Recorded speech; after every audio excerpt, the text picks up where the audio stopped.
तो जो पर्चे में आप हमें कुछ ऐसी बातें बताइए जो साइंस ये बोल दे कि साइंस में कहते हैं ना माइंड रीडिंग से ऊपर कुछ, तो वो क्या चीज़ें हैं जो माइंड रीडिंग वाला नहीं बता पाता और गुरु शरण जी बता देते हैं वो। देखिए, माइंड रीडिंग एक पद्धति हो सकती है, होती है, वो अलग। माइंड रीडिंग आप सामने वाला जो बता रहा है, वो सामने वाले जिसके विषय में बता रहा है वो उसकी माइंड रीडिंग कर रहा है मान लिया, परंतु जो बताने वाला है उसको आप कैसे कह सकते हो उसकी कौन माइंड रीडिंग कर सकता है। और विज्ञान, पंडोखर सरकार के दरबार के विषय में तो मैं, मेरा जहाँ तक अनुभव है इतने वर्षों का, तो मैं तो ये कहीं जहाँ आके विज्ञान भी ठहर जाता है, जहाँ आके विज्ञान में फुल स्टॉप लग जाता है, वहाँ से पंडोखर सरकार का दरबार प्रारंभ होता है। ऐसा कौन सा विज्ञान है जो आपके पॉकेट में रखे हुए आपके आधार कार्ड का नंबर बता सकता है कोई ऐसा विज्ञान? ऐसा नहीं है। परंतु यहाँ आप हजारों मामले ऐसे देखेंगे, आपके पॉकेट में, पर्स में जो नोट हैं, हमें नहीं लगता कि उनके किसी एक का भी नंबर आपको नहीं मालूम होगा, नहीं, मेरे को नहीं। परंतु उसमें जितना नोट है उसकी राशि भी बता देंगे महाराज, उनका नंबर भी बताने में सक्षम है। खास हरियाणा देखने वाले सभी दर्शकों को सोनू वाले की तरफ से राम राम।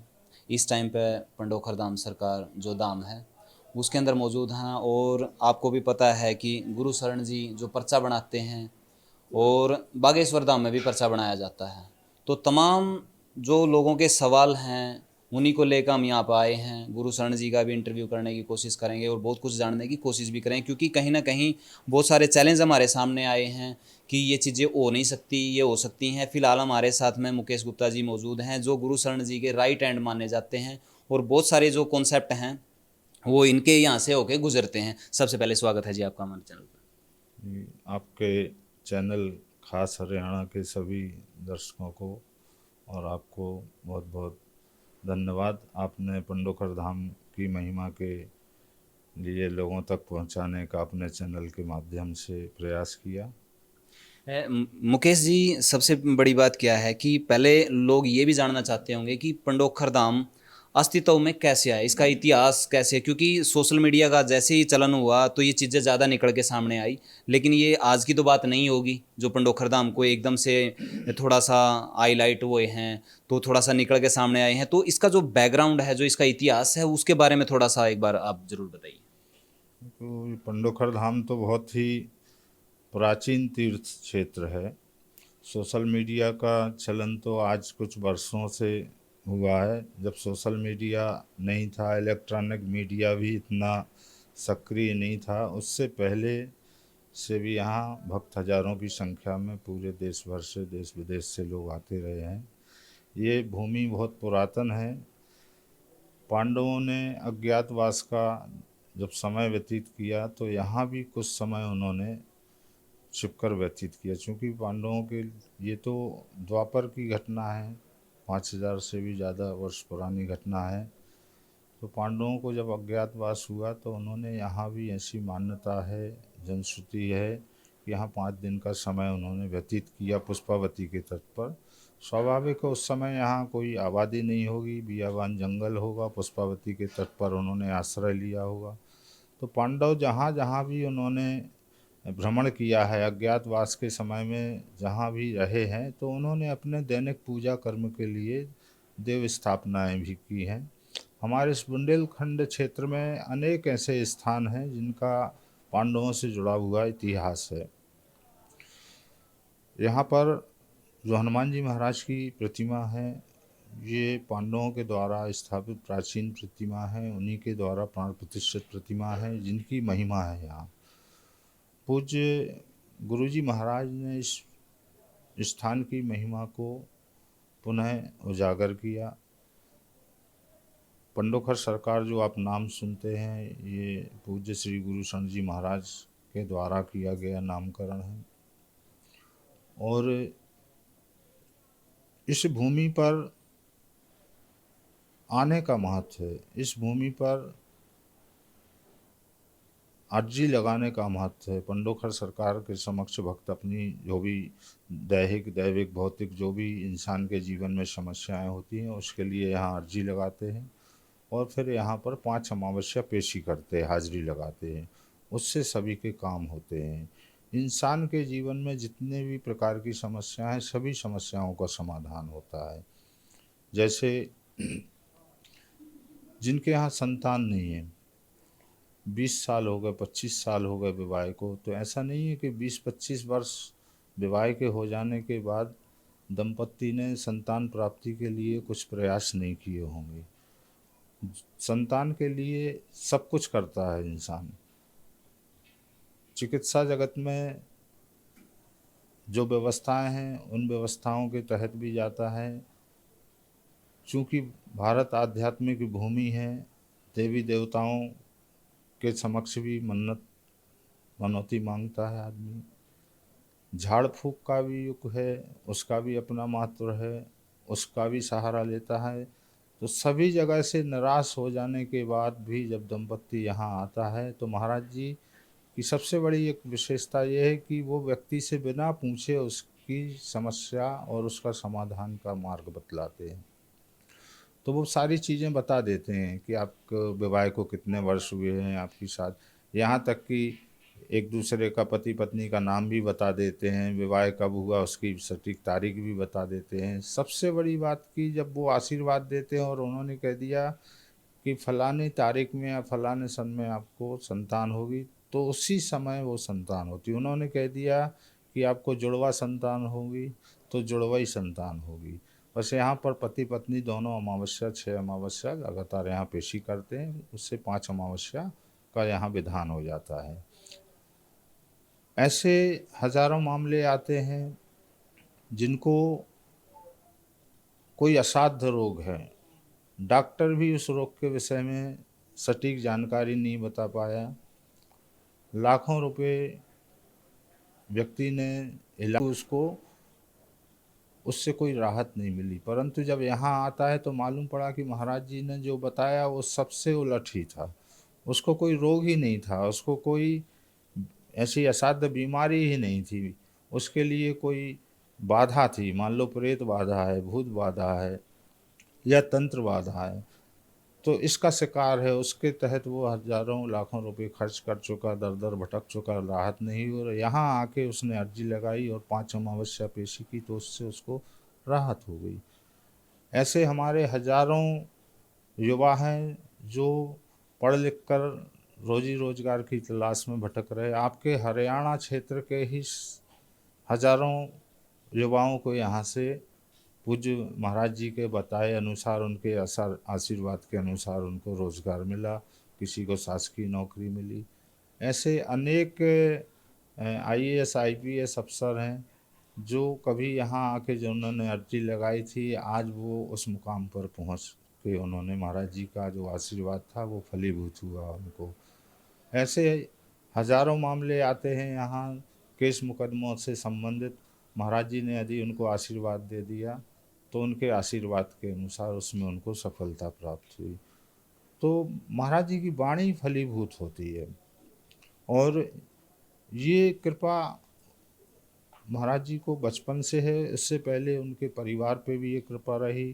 पंडोखा सरकार हनुमान जी महाराज की कृपा के साथ साथ परम पूज्य श्री हाथीवान जी महाराज की कृपा, यहाँ से 50 किलोमीटर लगभग दूर भिंड जिले में श्री हाथीवान जी महाराज का स्थान है, बरहा ग्राम में।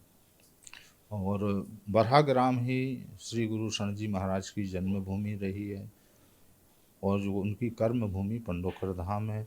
आज यहाँ देश विदेश से हर महीने अमावस्या पहले एक दिन का पर्व हुआ करता था, केवल अमावस्या के दिन, परंतु भक्तों की बढ़ती हुई संख्या और होने वाली असुविधा को देखते हुए भक्त प्रार्थना किया करते थे महाराज जी से कि महाराज जी कम से कम यहाँ एक दिन की बजाय 2-3 दिन का मेला हो जाए। क्योंकि वो भी देखते हैं महाराज जी को कि 22-22 घंटे एक साथ उन्होंने एक बैठक में बैठे देखा महाराज जी को। हम और आप 1-2 घंटे रेगुलर बैठने में हमको असुविधा होगी, महाराज जी को 22-22 घंटे बैठे देखते तो भक्त लोगों को कष्ट होता था कि महाराज जी ऐसा कुछ करें कि आपको भी राहत होगी, भक्तों को भी राहत होगी। परंतु महाराज जी कहते कि इसको हम अपने मन से नहीं बढ़ा सकते। परंतु भक्तों ने इसके लिए भी हनुमान जी के समक्ष अर्जी लगाई, प्रार्थना की और एक समय आया तो महाराज जी को प्रेरणा हुई, उनको आदेश मिला, तो अमावस्या पंचमी तक का ये पर्व हो गया था। 6 दिन का यहाँ मेला हो गया। आगे बढ़ के वो अमावस्या से दसवीं तिथि तक का 11 दिन का पर्व हो गया। फिर अमावस्या से पूर्णिमा तक का पर्व हो गया। आज 365 दिन कभी भी आके यहाँ भक्त अर्जी लगा सकते हैं और अमावस्या पूर्णिमा के बीच में आके अपनी पेशी करते हैं। और लगातार अमावस्या पेशी करने से वो महाराज जी के द्वारा कोई विधि बताई गई है, उनके द्वारा कोई यहाँ का अलग से विधान बताया गया, तो उसका पालन करने से उनकी सभी मनोकामनाएं पूरी होती हैं। तो मुकेश जी देखो, सभी के मन में सवाल आता है कि अगर भगवान है तो वो क्या किसी इंसान का कहना मानता है, या फिर क्या किसी के कहने से वो किसी का कुछ कर देता है, या फिर जब विधि विधान में पहले ही लिखा है तो उसमें बदलाव कैसे होता है? देखिए, कहते हैं ना, समय से पहले और भाग्य से ज़्यादा किसी को नहीं मिलता है।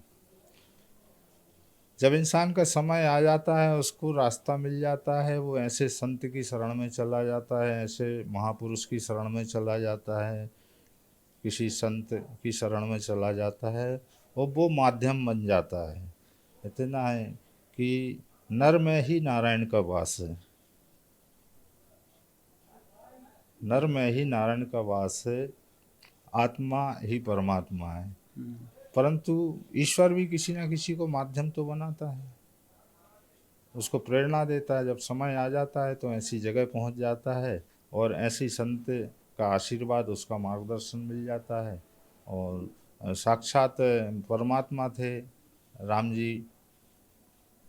जब उनका जन्म नहीं हुआ था, उनके पिता राजा थे दशरथ, परंतु चौथे उम्र के चौथेपन में भी उनको कोई संतान नहीं हुई थी। तो परमात्मा की कृपा हुई, कोई माध्यम बना, उनको मार्ग बतलाया गया, उन्होंने वो अनुष्ठान किया और उससे उनके यहाँ संतानें हुई। तो हम तो एक सामान्य इंसान हैं, सामान्य इंसान के जीवन में भी ऐसे संतों का, ऐसे महापुरुषों का उनको सानिध्य मिलता है और उनका आशीर्वाद फलीभूत होता है, उनकी मनोरथ पूर्ण होते हैं। तो जो पर्चे में आप हमें कुछ ऐसी बातें बताइए जो साइंस ये बोल दे कि साइंस में कहते हैं ना माइंड रीडिंग से ऊपर कुछ, तो वो क्या चीज़ें हैं जो माइंड रीडिंग वाला नहीं बता पाता और गुरु शरण जी बता देते हैं? वो देखिए, माइंड रीडिंग एक पद्धति हो सकती है, होती है, वो अलग। माइंड रीडिंग आप सामने वाला जो बता रहा है, वो सामने वाले जिसके विषय में बता रहा है, वो उसकी माइंड रीडिंग कर रहा है मान लिए, परंतु जो बताने वाला है उसको आप कैसे कह सकते हो, उसकी कौन माइंड रीडिंग कर सकता है। और विज्ञान, पंडोखर सरकार के दरबार के विषय में तो मेरा जहाँ तक अनुभव है इतने वर्षों का, तो मैं तो ये कहीं, जहाँ आके विज्ञान भी ठहर जाता है, जहाँ आके विज्ञान में फुल स्टॉप लग जाता है, वहाँ से पंडोखर सरकार का दरबार प्रारंभ होता है। ऐसा कौन सा विज्ञान है जो आपके पॉकेट में रखे हुए आपके आधार कार्ड का नंबर बता सकता है कोई ऐसा विज्ञान? ऐसा नहीं है।